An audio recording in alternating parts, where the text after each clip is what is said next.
Today we talk about the two Ds, debt and death. I'm Doug. That's a third D. Let's begin. This is Debt Free in 30. Here's your host, Doug Hoyes. Ted is here. We're talking about debt and death. So Ted, I've got two yes or no questions to start the podcast. And For everybody watching, Ted just got the cue cards 14 seconds ago. So he's not seen any of these questions. And there are three of them. And there's only three of them. So Ted said, how are we going to make this a 30-minute podcast? Oh, I guess we're going to find out. Right. So question number one, have you ever had someone call you and say, my parent died or my spouse or my sibling and they had a bunch of debt and I can't afford to pay it and now I don't know what to do? Have you ever got that question? Yes. There you go. So you see, the show's moving right along. Mm-hmm. Question number two, can you inherit someone else's debt when they die? No. There you go. I'm out of answers now. You gave me a yes and no, and that's it. So there you go. On 527 episodes of Debt Free in 30, that was our fastest one. Thanks for listening and watching. Please like and subscribe. Until next week, that was Debt Free in 30. So, okay, there's some nuances to this. There is. There are. So why is it, and I agree with you, you cannot inherit someone else's debt. Right. So why is it then when someone dies, the bill collectors are calling you and saying, hey, you got to pay, you got to pay? Well, the bill collector isn't necessarily concerned with the law. They're concerned with recovering as much money as they can. And so if your Uncle Bob dies and somehow they got your name and number and they say, hey, you need to pay Bob's debt, it doesn't hurt them if you do. They want their money. It's pretty simple. Whether the law says that's legal or not, that's a different story for a different day. So is it true in general that you are only responsible for debts that you signed for? So if my spouse or parent or next door neighbor dies, I am not automatically responsible for that debt. That's correct. If you weren't involved with incurring the debt in the first place, so you signed the application or the loan, or you actually had funds advanced to you jointly with somebody else, you can't be held responsible for someone else's debt. Okay, now you use the word joint, which has many different meanings. We're talking about this in the financial context. So I can have a joint credit card or I can have a supplementary credit card. What's the difference? Well, so a joint credit card, as the word suggests, you are jointly responsible for that debt. So the debt is in both or whatever number of people are on the cards or the account's names. So for example, I have a joint MasterCard with my spouse. And so if I don't pay the bill, she has to, right? Now, a supplementary card doesn't necessarily mean that you are liable for the debt. So I have actually, I don't have any supplementary cards because my kids are too young. But well, for the sake of this podcast, let's pretend that you do. Right. So let's say my oldest daughter just turned 16, so I'm going to have to get her a credit card in case the car breaks down. And so that will be a supplementary card, which means I am legally responsible for the debt, not her. Right. And when my son went off to university, same thing. I got a credit card. I think it had a $500 limit on it. It was my card. I was responsible for it. But I gave him a supplementary card so that if there's an emergency, something to use. He could use it. Right. So in the example of the joint credit card with your spouse, if you die, your spouse is fully responsible for that card. Correct. And if it's a supplementary card that you've given your spouse or your daughter and you die, they're not responsible for it. Correct. My estate's going to have to deal with that debt somehow. So it is possible to, in the example I just gave with your wife, if you die, she inherits the joint debt. Well, she didn't because she was already legally responsible for the debt, right? So inheriting something implies that it's being given to you, which is not a pleasant thought with debt anyway, but she was always responsible for the debt. The fact that I died means that she's responsible by herself instead of jointly with me. So she was already responsible for it. Yeah, I don't think that she's inherited it. She's just stuck with it. And that's a key point. Once you've signed for something, it's your debt. Right. So if you decide to co-sign for a mortgage for your 16-year-old daughter, I don't know why you'd be doing that, but okay, you're on the hook completely. Yeah. Well, a more typical example these days, marriage breakdown. So you've got joint credit cards, joint loans, and suddenly you're no longer a family, but your name's still on those debts. Just because you've broken up and you've worked out a divorce or separation agreement doesn't reduce your liability. If you sign for a debt, you're legally responsible for that debt. Which is why that's another program. Yes, and I'm pretty sure we've talked about that before. I am not a big fan of co-signing for somebody else. Right. because you are now on the hook for the whole thing. It's almost always a bad idea. If you're going to do it, just give them the money. Right. So if it's a $10,000 line of credit that they need, well, I'm now on the hook for $10,000. Right. I would be psychologically better off to say, here you go, here's the $10,000, pay me back. At least the money's gone at that point, and I know it. You're better off to say, pay me back if you can, and assume it will never happen. That's right. And so I'm giving a gift, not a Right. loan. So now you mentioned the word estate. Mm-hmm. So when you die, I mean, you probably will never die. But That's true. I have told my children I'm going to live forever. there you go. But when somebody dies, they have an estate. What are we talking about there? Well, it's just it's a legal term to help differentiate between a living person and some legal entity. So, for example, when somebody dies, it's now the estate of Ted Michalos. Ted Michalos is dead. There's no Ted Michalos, but there's estate. Same thing happens when you file bankruptcy, right? We create this legal entity called the bankrupt estate for Ted Michalos. It's a separate thing that has legal status. I don't know why they picked the word estate. I'm sure it's old English law. There must be a reason. So let's talk about your death then. So let's say that when you die, you have $10,000 in your bank account and you have a $10,000 credit card. What happens? Well, so it's pretty straightforward. Whoever is administering your estate, so the estate of the deceased person, is responsible to clear up all the debts and obligations of the estate before they do any sort of distribution for my wishes and my will. So if there's $10,000 in the bank and I've got $10,000 worth of debts, that money will be used to pay off the debts. And unfortunately, there's nothing left in the will. And if you had $20,000 in the bank and $10,000 in debts and there was no cost to do any of this, right, we'd pay off the debts. There'd be $10,000 left to bequest to whoever I'd instructed in my will. Okay, now the important question, what if it's the reverse? You've got no assets and a bunch of debts. Right. Well, and so you need to have this conversation with a state lawyer if you're being asked to be the executor of somebody's estate. If there's lots of debt and there are no assets, you probably don't want to do it because there's some legal obligations involved with administering an estate. So, but if there's no money there and there's a pile of debt, I mean, just walk away. Yeah, and I agree with your description. A will appoints an executor. Well, a will names an executor. Correct. It is up to the executor whether or not they accept that appointment. That's right. Are you going to do it? Because you can say, you know what, I'm not doing it. I'm not under any legal obligation to do it. Right. And so if the deceased person's estate has a bunch of debt and no assets, or even if they've got a bunch of debt that's greater than what their assets are, there's no money in it for anyone. Right. So it's like, do I really want to go through all the hassle of administering this estate? Because at the end of the day, there's nothing there. It's certainly a decision that you got to take some time and think about. I mean, there might be other reasons to do it, but from a financial perspective, it doesn't make any sense at all. Is it possible, because if I've got a whole bunch of debt, I could go bankrupt. Can I go bankrupt if I'm dead? You can. So you can have a bankruptcy for a deceased estate. The executor has to basically assign the estate into bankruptcy. Might make sense if there were some assets and a whole bunch of debt and you wanted a reasonable way to kind of sort things out. But again, I don't know. Is that your problem? Right. That's kind of where I always fall on this. Like, do I really want to do this? I mean, you might have a case where there's a few $100,000 of assets, like a house, right? Some investments, whatever. And there's also a few $100,000 worth of debts. Well, is there a way to, like, what's going to happen to the house then? It just sits there and the bank eventually takes it.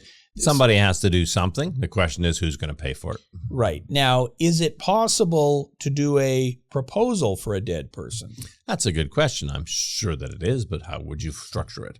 And you might need a court order or something. Yep. But in an example like that, it's like, well, the assets and the debts are maybe roughly equal, but someone's going to have to actually sell the house and do this and distribute the money. So that might be an example where a proposal gets filed. I've never done a proposal for a dead person. And I haven't either. I don't believe I've ever done a bankruptcy for a dead person. I think we've done three. 3 in our 25-year history here at Hoyes and Michalos. And the reason, again, is why would you? Right. Like, you're taking on a lot of work. So we're going to get into the practical advice section now, but I think we've already given a pretty good practical piece of advice, which is if you get named as an executor, be very careful. Right. you definitely want to talk to an estate lawyer first and say, okay, here's what I know. Is there anything I should know? And the key is once you start doing executor stuff, right, you're kind of walking down that. Yep. So if you start phoning up the bank and say, hey, I'm the executor, can you send me the information and whatnot? You're kind of into it. And as an executor, there's a bunch of stuff you got to do. You got to get the tax returns filed. You got to do this. And if you do any of it wrong, you can be personally liable. Yeah, it gets messy. So when there's a bunch of debt, it's like, try to avoid it. Okay, so that was the first piece of practical advice. Right. Let's go back to the more obvious things. So back to the example where you and your spouse have a joint debt, a credit card. Mm-hmm. Very common, a very common thing. So how can you or your spouse protect themselves from the other person dying? Right. Well, so the obvious answer is don't have any joint debt. I like that. Right. Then there's no implications if I die, my wife doesn't have to worry about anything that's just in my name. So the simple answer is instead of having one credit card with a $10,000 limit, we each have our own credit card with a $5,000 limit, as an example. Yeah. The way today worlds work, we probably each have a credit card with a $10,000 That's right, limit. yes. But anyway. And so why wouldn't everyone do that then? That seems kind of obvious. Well, so for convenience sake, some people do them jointly. I mean, the reason that we have a joint card is so that my wife can make household purchases and things for the girls that really should be coming out of my income, which is higher than hers. And so as opposed to giving her a supplementary card, which didn't exist when we set this arrangement up, she has a card that she uses for household-related expenses that she knows that I'm going to be the one carrying the bill. Yeah, and I think that's the answer, convenience. Right. Like, do you want to have 47 different credit cards and you're trying to sort them all out? And when's the payment And date? we always advise against that. 2 credit cards. That's what you should have. Yeah, and in my situation, same thing. My wife and I have a joint credit card, and I have a credit card that is purely for business purposes. Right. And it makes it much easier for tax purposes to know that, okay, well, we went to Staples and bought some paper. That was a business expense and so on. So you got to kind of weigh the two things. Is the convenience better or the legal obligation better? And there are times when people do that to help establish credit for a family member. Right. So you get a joint jet, perhaps with a child or with perhaps somebody new to Canada. So they don't have credit of their own yet. They're not worthy or deemed worthy in the system, but you help them along. So you create a debt and joint debt. Yeah. Or if, one of the spouses was off for, a couple of years taking care of the kids or something, getting reestablished, then having a joint card puts that on your credit report and gradually builds it. But get rid of them. Yeah. Well, and if the plan is 5 years from now, we're buying a house and we need both spouses on the mortgage. Well, we want both of our credits to be looking good. Right. And if I don't qualify for a credit card on my own, or if I only qualify for a smaller limit, then a joint credit card might be good. So what we're trying to do here is explain both sides of it. You, the viewer out there, you got to figure out what makes sense for you. So, okay, so in some cases, joint credit cards, like they're certainly more convenient, but you also inherit. I know you don't like that word. I don't. You assume the all of the liability. So, so how do you protect yourself? Number one, don't have joint debt. Number two, obviously, never borrow more than you can afford to repay. And so take into account the fact that you've got this joint debt and include it in your list of, okay, I've borrowed this much money. I can only afford to repay this much. I got to get rid of some of it. And that's a mindset thing. Right. So whatever is on that card, I am fully responsible because I am. Right. Like legally, I am fully liable. So if a $10,000 limit seems like a lot, well, okay, we can have a joint card, but let's only have $5,000 on it. Sure. Let's make sure we're paying it off every month. Let's make sure we're not getting in over our skis, as it were. Right. What about life insurance? So I don't know if you can get this with credit cards. I know it exists with loans. We're going to talk about mortgages in a minute. Is that something you should consider getting on something like a credit card? Yeah, almost all of the second tier lenders will sell you some sort of life insurance, even employment insurance, which is fairly expensive, and it's never been demonstrated to me that the coverage is adequate for when you actually need to draw on it. So it's just a way to charge you more fees. If you need insurance on something like a mortgage, an independent life insurance policy makes more sense than credit insurance, because what happens with a mortgage, for example, you're paying this premium on a declining balance of insurance. So if you get a $500,000 worth of life insurance to cover the mortgage and you pay the premiums, it's always $500,000. So as you pay down the mortgage, you still get $500,000 if something happens. With mortgage insurance, if it starts at $500,000, as you pay down the mortgage, the insurance amount that they'll pay out on your death is reduced. So it just doesn't make a lot of sense. Yeah. So you're talking about I can get the mortgage insurance from the lender, right? Or I can go to a life insurance agent and get insurance from them. Right. And if I go to a life insurance agent, then it's like, well, okay, I want $500,000 worth or $1 million worth or whatever it is. Mm-hmm. And that's the number, doesn't change. Correct. And, maybe you're locking in your payments, maybe it increases with age, whatever. Whereas with the mortgage insurance, I am getting insurance not for a specified amount, but for whatever is still owing on the mortgage. Correct. So they say declining balance. It's a decline. So they say, okay, we're going to charge you $50 a month for insurance. And that $50 maybe never changes, even though the mortgage gets paid down. Right. So are you an advocate then of having insurance in some form for a mortgage? Yeah, particularly if the household is more dependent on one person's income or the other. I have no issues with people getting life insurance against their mortgage. It's how you're going to look after your family when you're gone. And I guess what you got to do is crunch the numbers. You do.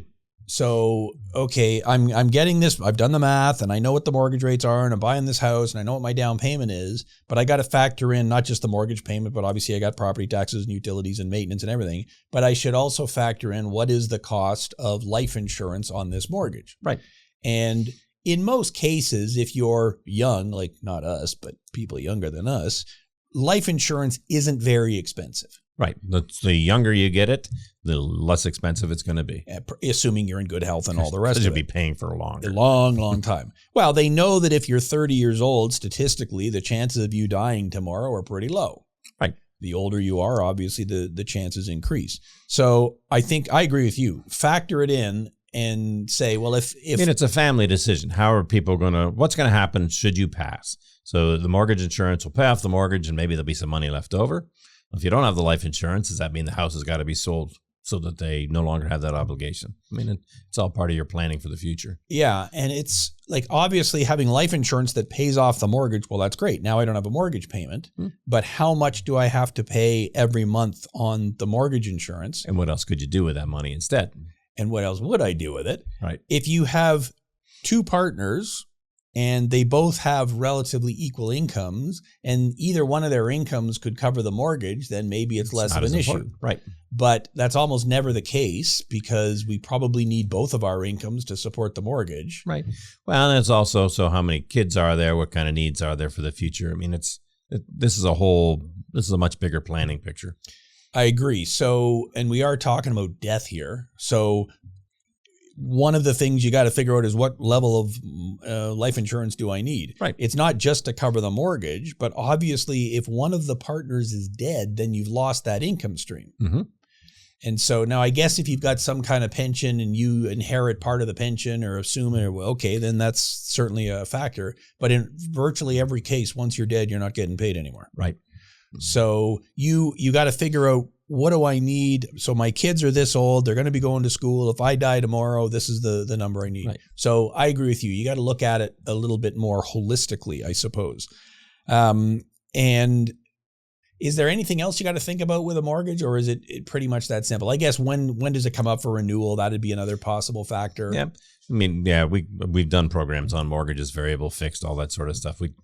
We'll go way off in a rabbit hole. Yeah, and we don't know the future, so we're not gonna tell you what interest rates are gonna do. Right. Okay, so we've been talking about the typical example. A couple of people, they're married, they're 30 years old, 40 years old, 50 years old, whatever. They got a long future ahead of them. Life insurance isn't really a big issue.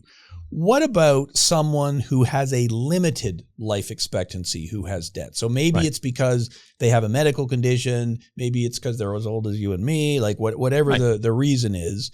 What is your advice to someone with a limited life expectancy who has debt?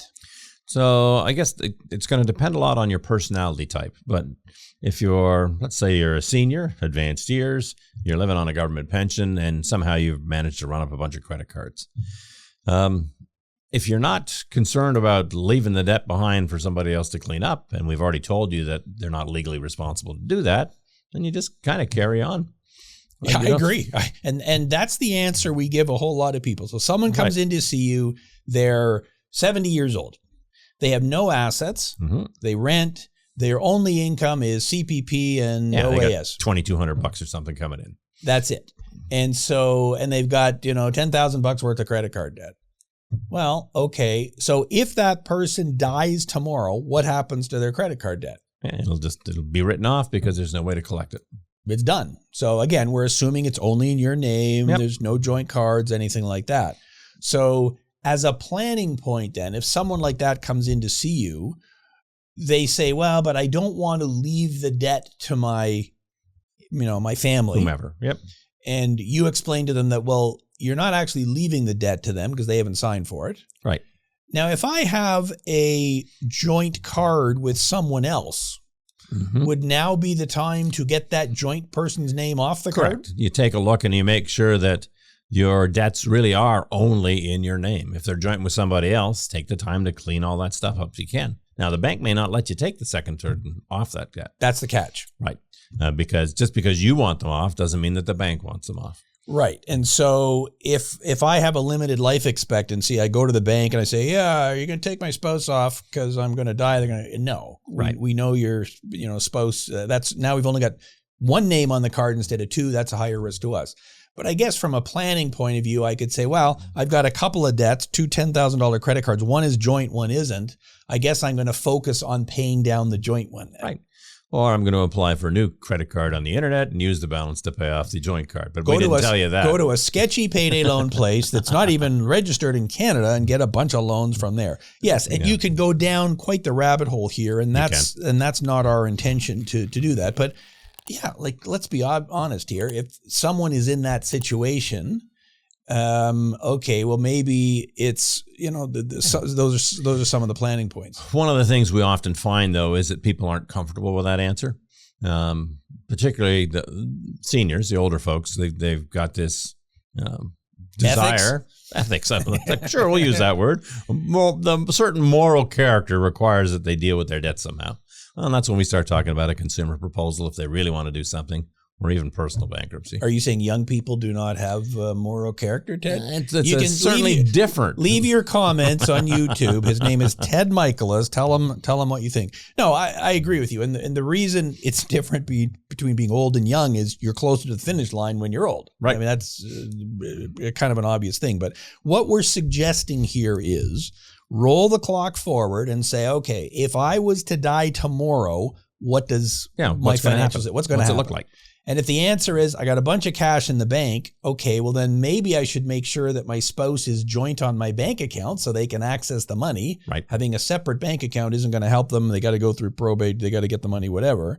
But yes, if I've got two debts, pay off the joint one, and as a result, they don't have an issue. Now, you mentioned about a proposal. Right. Okay, so same scenario then. I've got some debts. I'm getting on in years. I don't know how much longer I'm going to be here. You've already explained that if I die, the debts go away anyway, so it doesn't really matter. Why then would I consider a consumer proposal? Well, because there are folks that do feel this moral obligation to deal with their debts. And the proposal has the advantage of eliminating interest and reducing the amount you're actually repaying. So, I don't know, let's say you've run up $25,000 worth of credit card debts, and you really can't afford to make the minimum payments, which are going to be something $350, $400 a month, and all that's doing is paying down interest. But you could do a proposal to offer to pay back $7,000 or $8,000, $100 or $125 a month over a period of time. The debt's no longer an issue because you're dealing with it. There's no new interest charges. Everybody feels better. But you are paying to discharge a debt that probably goes away anyway. So I guess I'm not recommending it, but if you feel the need that you have to repay the debt, it's a viable option for lots of people. And I guess part of it, we're talking about limited life expectancy. Well, how limited is limited? Have you got 2 months or have you got 10 years? If Guido's coming by tomorrow, it's just probably not enough time to do any of this stuff. But it's like, okay, I'm 70 years old. I've got a pension. I've got enough money coming in to, service a proposal. I expect I'm going to be here for 10 or 20 more years, Right. but I would like to clean this up regardless. Then yes, a proposal would be a potential option. Whenever someone comes in and talks to us about that at Hoyes Michalos, we always go, well, let's look at the options here. Like, Right. You don't have to do anything. Yep. Open a new bank account, don't worry about it. But you're right. Getting the phone calls and the letters tends to be a bit of a hassle. So, now they could also do a bankruptcy, I guess. They could. And effectively at the end of the day, it comes down to what are they comfortable? Like if they're comfortable dealing with the phone calls and the letters, then the strategy of basically doing nothing works fine.